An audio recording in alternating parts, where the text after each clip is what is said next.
नारायणहिटी राजदरबारभित्रको अति विशेष अनि गोप्य क्षेत्रमा प्रत्येक महिनाको तेस्रो शुक्रबार रमाइलो गर्न जमघट हुने गर्दथ्यो। त्यस जमघटमा राजपरिवारका अत्यन्त नजिकका नातेदार र साथीभाइहरूलाई मात्र सहभागी हुने अनुमति थियो। 2058 साल जेठ 19 गतेको शुक्रबार पनि राजदरबारमा त्यस्तै जमघट थियो। तर त्यसपछिका तेस्रा शुक्रबारहरूमा न त यस्ता जमघट हुन सकेको छ, न त त्यस शुक्रबारको रातलाई नेपाली इतिहासले कहिले भुल्न नै सकेको छ। किनभने उक्त शुक्रबार त्यस जमघटमा जे भयो त्यसले राजपरिवारको मात्र होइन, पुरै देशको नै भविष्य परिवर्तन गरिदियो। त्यस जमघटमा नेपालका राजा, रानी, युवराजसहित राजपरिवारका 10 जना सदस्यहरूको सामूहिक हत्या भएको थियो। अनि राजदरबार हत्याकाण्ड नामले नेपालीहरूको मस्तिष्कमा रहेको यति महत्त्वपूर्ण घटना कसरी घट्न पुग्यो, कसले घटायो? यसबारेमा हल्लाहरू त धेरै खाले चलेका छन्, तर विश्वासिलो जवाफ आजको दिनसम्म कसैले दिन सकेको छैन, न त विश्वासिलो अनुसन्धान नै हुन सकेको छ। तर राजपरिवारभित्र सार्वजनिक नभएका केही यस्ता विषयहरू, सम्बन्धहरू, कोणहरू अनि राजदरबार हत्याकाण्डका केही यस्ता पक्षहरू छन् जसलाई क्रमैसँग मिलाएर हेर्दा राजदरबार हत्याकाण्डका विषयमा धेरै कुराहरू स्पष्ट हुन सक्छ।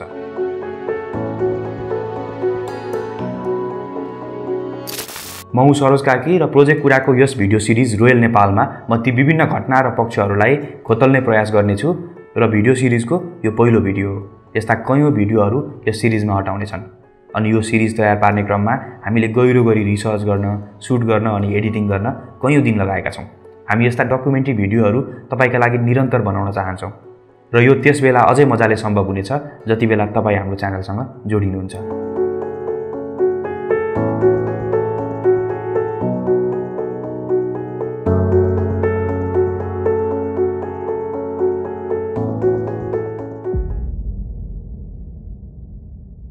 त्यस समय अहिलेको जस्तो इन्टरनेट व्यापक भएको थिएन।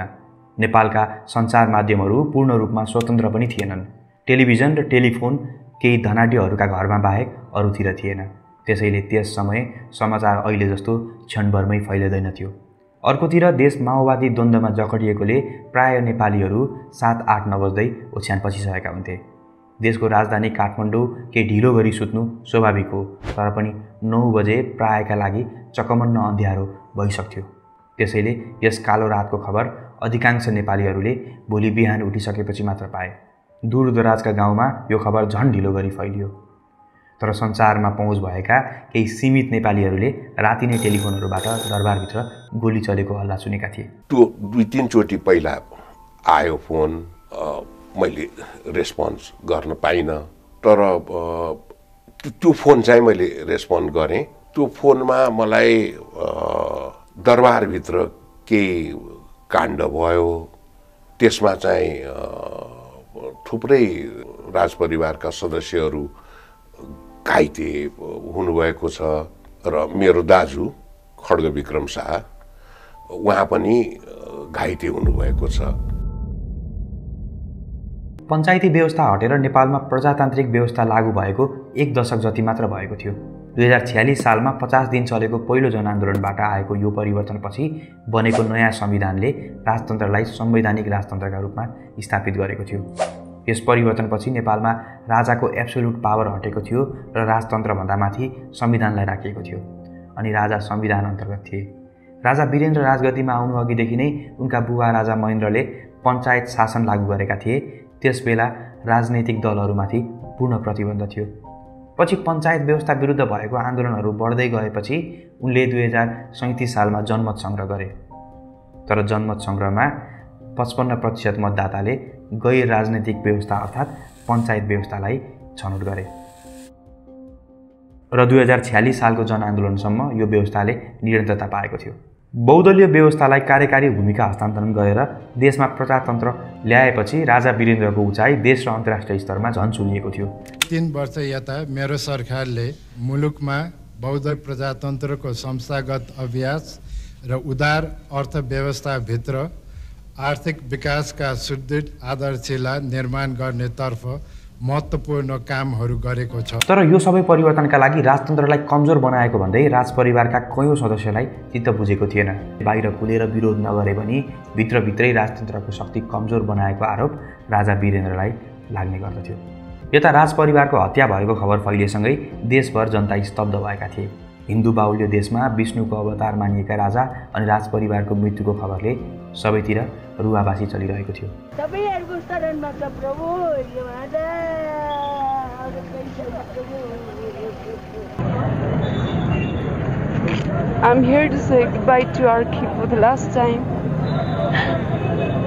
I'm sorry I can speak. आफ्नै परिवारको सदस्यको मृत्यु भए जसरी गाउँ सहर सबैतिर जनताहरू कपाल मुण्डन गरिरहेका थिए। दरबारभित्र चलेको गोलीबाट राजा वीरेन्द्र, रानी ऐश्वर्य, राजकुमार निराजन, राजकुमारी श्रुति, राजा वीरेन्द्रका भाइ धीरेन्द्र, राजकुमारीहरू शान्ति, जयन्ती, शारदा र राजकुमारी शारदाका श्रीमान कुमार खड्कको मृत्यु भएको थियो। पूर्व राजा ज्ञानेन्द्रकी पत्नी पूर्व रानी कोमल राज्यलक्ष्मी, राजकुमारी श्रुतिका पति कुमार गोरख, अधिराजकुमारी शोभा र अधिराजकुमारी वसुन्धराकी छोरी केतकी चेस्टर घाइते भएकी थिइन्। यसै गरी युवराज दिपेन्द्र गम्भीर घाइते भई अचेत अवस्थामा अस्पतालमा थिए। यिनै युवराज दिपेन्द्रले पुरै परिवारको हत्या गरेको खबरहरू भारतीय मिडियाहरूले हत्याकाण्डको भोलिपल्टबाट नै प्रसारण गरिरहेका थिए। पश्चिमी मिडियाहरूले पनि आफूले छानेको युवतीसँग विवाह गर्न नपाएको रिसमा युवराज दिपेन्द्रले नै पुरै परिवारको हत्या गरेको खबरहरू प्रसारण गरिरहेका थिए। Palace massacre, Nepal's royal family is nearly wiped out. Mourning for their king, killed by his own son after a family feud. तर नेपाली जनता यो कुरामा विश्वास गरिरहेका थिएनन्। Nobody believes this thing now. He couldn't have done this now. Narayanhiti राजदरबार नेपाली सेना अनि अङ्गरक्षकहरूको बलियो सुरक्षा घेराभित्र रहने गरेको थियो। देशको सबैभन्दा सुरक्षित मानिएको राजदरबारभित्र यति क्रूर रूपमा भएको हत्याकाण्डले जनता आक्रोशित पनि भइरहेका थिए। यो आक्रोश बिस्तारै सडकमा देखिन थाल्यो। While hundreds marched in a demonstration of anger at the massacre, many shouting, "Kill the murderers!" जनताहरू एकातिर आफ्नो प्रिय राज परिवारको मृत्युको शोक मनाइरहेका थिए अनि अर्कोतिर हत्याकाण्डबारे कुनै ठोस जवाफ कसैबाट नआएकाले आक्रोशित भइरहेका थिए। गिरिजा प्रसाद कोइराला त्यस समय नेपालका प्रधानमन्त्री थिए। देशको कार्यकारी शासन व्यवस्था उनकै हातमा थियो, तर उनीबाट पनि जनताले जवाफ पाएनन्। प्रधानमन्त्री कोइरालाले सरकारको तर्फबाट कुनै आधिकारिक विज्ञप्ति नै निकालेनन्, न त राजसभाका सभापति केशरजङ रायमाझीले नै आधिकारिक सूचना दिए। राजा वीरेन्द्रको मृत्यु भएपछि राजसभाले कोमामा रहेका युवराज दिपेन्द्रलाई राजा घोषणा गर्यो र अधिराजकुमार ज्ञानेन्द्र शाहलाई कार्यकारी राजा बनायो। कार्यकारी राजा भएको बेला ज्ञानेन्द्रले एक्सिडेन्टल फायरिङ अर्थात् दुर्घटनावश गोली चलेकाले राजदरबार हत्याकाण्ड भएको भनी विज्ञप्ति निकाले। यसले जनतामा उनीप्रतिको आक्रोश झन बढायो। नेपालको संविधान अनुसार राजामाथि कुनै आरोप लगाउन नपाइने भएकाले त्यसबेला हत्याकाण्डलाई दुर्घटना भन्नु परेको भनी ज्ञानेन्द्रले पछि स्पष्टीकरण पनि दिएका थिए। राजा घोषणा भएको 3 दिनभित्रै जेठ 21 गते दिपेन्द्रको पनि मृत्यु भयो र ज्ञानेन्द्र स्वतः राजा भए। उनी नेपालको इतिहासमा दोस्रो पटक राजा भएका थिए। त्यसअघि उनी 3 वर्षकै उमेरमा राजा बनाइएका थिए। यस पछाडिको संयोग पनि अचम्मको छ। विक्रमसम्म 2004 सालमा ज्ञानेन्द्रको जन्मपछि त्यसबेला युवराज रहेका महेन्द्रलाई राजज्योतिषहरूले एउटा निकै नराम्रो खबर सुनाए। उनीहरूको अनुसार भर्खरै जन्मिएका ज्ञानेन्द्रलाई आफूसँगै दरबारमा राख्दा त्यसले निकै नराम्रो हुनेछ। त्यसपछि ज्ञानेन्द्रलाई युवराज महेन्द्रले मामा घर पठाए र उनी त्यहीँ हुर्किएका थिए। पछि विक्रमसम्म 2007 सालमा राणा विरुद्धको आन्दोलनका कारण उनका हजुरबुवा तथा त्यति बेलाका राजा त्रिभुवन र उनका बुवा तथा युवराज महेन्द्र पुरै परिवारसहित भारतमा शरण लिन पुगेका थिए। त्यसबेला दरबारभन्दा टाढा भएकाले ज्ञानेन्द्र नेपालमा छुटे। राजपरिवारको एक्लो पुरुषका रूपमा रहेका उनलाई राणाहरूले राजदरबारमा लगे र राजा घोषणा गरे। त्यति बेला उनी मात्र 3 वर्षका थिए। 2 महिनापछि राणा शासनको अन्त्य भयो। त्यसपछि नेपाल आएका राजा त्रिभुवन पुनः राजगद्दीमा फर्किए। यसैको 51 वर्षपछि ज्ञानेन्द्र दोस्रो पटक राजा बनेका थिए। खासमा ज्ञानेन्द्रको जन्म राजा हुनको लागि भएको थिएन। राजा बन्नको लागि उनले कयौँ अस्वाभाविक संयोगहरू पार गर्नुपर्ने हुन्थ्यो, तर ती संयोग उनका लागि एक पटक होइन 2 पटक पुरा भए र उनी दुवै पटक राजा भए। राजा ज्ञानेन्द्रले 3 चोटि सिरपेज लाउन लेखेकै छ। सिरपेज लाएरै उहाँ चाहिँ नि परमधाम हुने हो, सिरपेज नलाइकन परमधाम हुँदैन। पछिल्लो पटक राजा हुन उनको संयोग अझ कठिन थियो। राजा वीरेन्द्रको वंशको कोही सदस्य बाँकी नभई मारिएका थिए। राजा हुनको लागि ज्ञानेन्द्रभन्दा बलियो अर्को उत्तराधिकारी कोही थिएन। त्यसैले उनी फेरि अविश्वासिलो संयोग पार गर्दै दोस्रो पटक राजा भएका थिए। तर ज्ञानेन्द्र राजा भएको अधिकांश जनतालाई मन परेको थिएन। राजा वीरेन्द्रको पुरै परिवार मारिदा ज्ञानेन्द्र र उनको परिवार कसरी बाँच्न सक्छ भन्ने आशंका जनतामा थियो। उसका परिवार है ना, हाँ, बीबी बच गया, बेटा बच गया, उसका सब अपना जो था ना ज्ञानेन्द्र का वो बच गया। हुन त जनताहरू बीच राजा ज्ञानेन्द्र र उनका छोरा पारसको छवि दरबार हत्याकाण्डभन्दा अगाडि पनि खासै राम्रो थिएन। जनताहरू ज्ञानेन्द्रलाई हत्यारा भन्दै राजा मान्न सकिरहेका थिएनन्। उनका विरुद्ध सडक आन्दोलनहरू सुरु भएको थियो। राजा चाहते लेकिन हम ज्ञानेन्द्र नहीं चाहता। ज्ञानेन्द्र नहीं चाहता। क्यों नहीं चाहते? क्यों नहीं चाहते? ज्ञानेन्द्र को वो हमको अच्छा नहीं लगता है। क्यों चाहता है? वो 2 नंबर है, तस्करी है वो। ये ज्ञानेन्द्र सरकार मुर्दाबाद। विद सरकार ज्ञानेन्द्र सरकार मुर्दाबाद। ज्ञानेन्द्र मुर्दाबाद। आन्दोलनहरू बढ्दै जाँदा सरकारले आन्दोलनकारीहरूलाई दमन गर्न थाल्यो।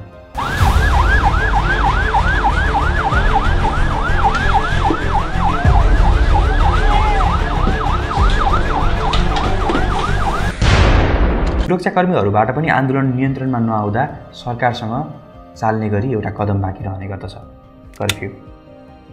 त्यसबेला पनि सहरहरूमा कर्फ्यू लगाइए। ज्ञानेन्द्र र उनका उत्तराधिकारी पारसको यसै छविका कारण राजतन्त्रप्रति जनताको विश्वास एकाएक कम भइरहेको थियो। यो छवि सुधार गर्नु ज्ञानेन्द्रको लागि चुनौती थियो, तर यो त्यति सजिलो काम थिएन। हत्याकाण्डका बारेमा जति खबर बाहिरिएको थिए ती खबरहरूका अनुसार युवराज दिपेन्द्रको खोपी भएको त्रिभुवन सदनमा हत्याकाण्ड भएको थियो। सुरुमा त्यस सदनको बिलियार्ड रुममा गोली चलेको थियो अनि त्यही राजा वीरेन्द्र, रानी ऐश्वर्या लगायतको हत्या भएको थियो भने युवराज दिपेन्द्र कम्ब्याट ड्रेस लगाएर गोली लागेको अवस्थामा फेला परेका थिए।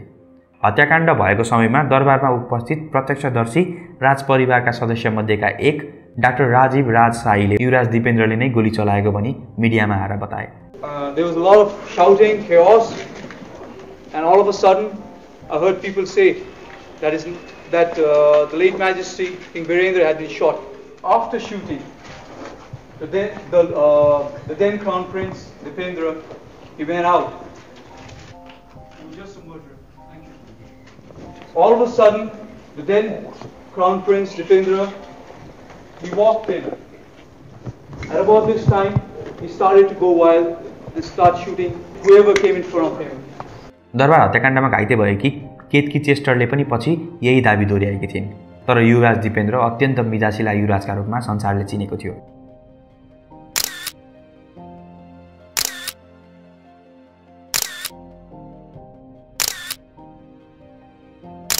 उनलाई नेपाली जनताले भविष्यका राजाको रूपमा हेरेको थियो।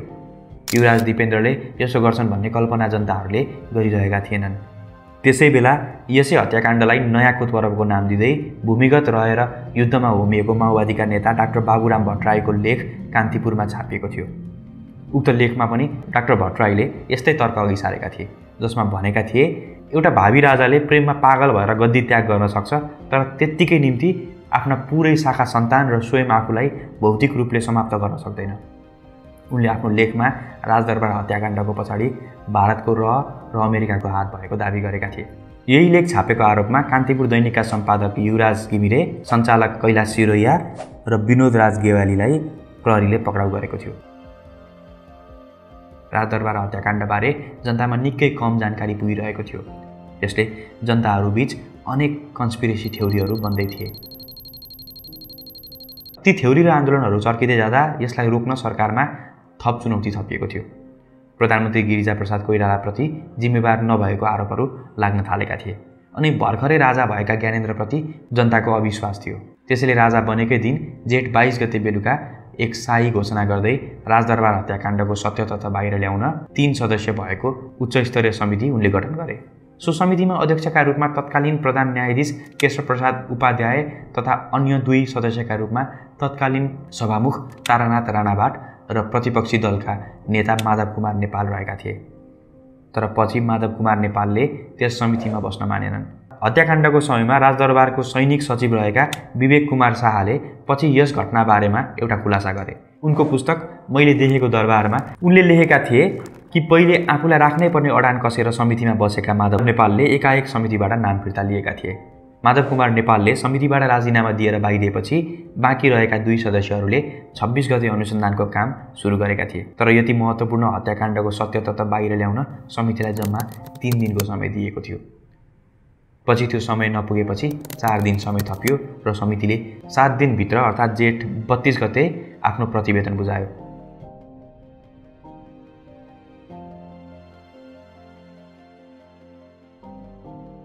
प्रतिवेदन 3 भागमा विभाजित थियो। पहिलो भागमा समितिको गठन तथा कार्यप्रक्रिया, दोस्रो भागमा घटनासँग सम्बन्धित तथ्य एवं तथ्याङ्कहरूको प्रस्तुति र तेस्रो भागमा घटनाको यथार्थ विवरण भन्ने शीर्षक थिए। अनि प्रतिवेदनले दिपेन्द्रलाई नै हत्याराका रूपमा निष्कर्ष निकालेको थियो। श्री 5 युवराजाधिराज सैनिक कम्ब्याट पोसाकमा बिलियार कोठामा प्रवेश गरेपछि कालो रङको बन्दुक 9mm क्यालिबर MP-5K अटोमेटिक सब मेसिन गन। तर प्रतिवेदनलाई अधिकांश नेपालीहरूले स्वीकार गरेनन् र 2 दशकभन्दा बढी भइसक्दा पनि अझै स्वीकार गर्न सकेका छैनन्।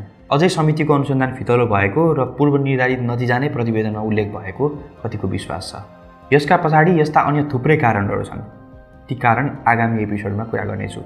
तर यो अनुसन्धान र प्रतिवेदनमा जनविश्वास नहुँदै यही अनुसन्धानलाई अन्तिम सरकारी अनुसन्धान र निष्कर्षको रूपमा राखियो र दरबार हत्याकाण्डको फाइल सधैँभरिलाई बन्द गरियो। सरकारको हिसाबमा दरबार हत्याकाण्डको कारण र अपराधी पत्ता लागिसकेको थियो, तर जनताको नजरमा यो हत्याकाण्ड झन पेचिलो बनेको थियो, झन रहस्यमय बन्दै गएको थियो।